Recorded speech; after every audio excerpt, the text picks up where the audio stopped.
നമ്മളെ ഫോളോ ചെയ്ത് നമ്മൾ അവർ വളരെ ഇൻറ്റൻഷനലി തന്നെ അവർ ചെയ്യും. കൂടുതൽ മറ്റുള്ളവർക്ക് ഉപദ്രവകരമായിട്ട് ഡോപ്പമിൻ പ്രൊഡ്യൂസ് ചെയ്യുന്ന ആളുകൾ ശ്രദ്ധിച്ചാൽ മനസ്സിലാവും അവർ വളരെ ലേസി ആയിരിക്കും.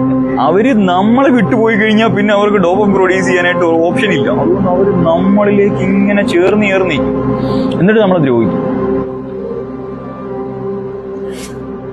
നിരന്തരമായി നിങ്ങളോട് അസൂയ കാണിക്കുകയും നിങ്ങളെപ്പറ്റി കുറ്റം പറയുകയും നിങ്ങളെ പല രീതിയിൽ നിങ്ങളെ ഉപദ്രവിക്കുന്ന ആളുകളെ പറ്റിയാണ്. അതിൽ നിന്ന് അവർക്കൊരു പ്ലഷർ കിട്ടും. അതായത് അവരതിൽ നിന്നാണ് ഡോപ്പമിൻ ഉൽപ്പാദിപ്പിക്കുന്നത്. ഒരു മനുഷ്യൻ അവൻ്റെ ഡോപ്പമിൻ പ്രൊഡക്ഷൻ ഏത് ആക്ടിവിറ്റിയിൽ ഉപയോഗിക്കുന്നു എന്നതിൻ്റെ അടിസ്ഥാനത്തിലാണ് അവൻ എത്ര നിലവാരമുള്ള മനുഷ്യനാണെന്ന് നമുക്ക് അളക്കാൻ പറ്റും. ഡോപ്പമിൻ എന്ന് പറയുന്നത് നമ്മളെ രാവിലെ എഴുന്നേറ്റ് നമ്മൾ എന്ത് ടാസ്ക് ചെയ്യാനും നമ്മളെ പ്രേരിപ്പിക്കുന്ന ഘടകം ഡോപ്പമിൻ പ്രൊഡക്ഷനാണ്. അപ്പം പല ആളുകൾ പല രീതിയിലാണ് ഡോപ്പമിൻ ഉപയോഗിക്കുന്നത്. ചില ആളുകൾ രാവിലെ എഴുന്നേറ്റ് വർക്കൗട്ട് ചെയ്യുകയും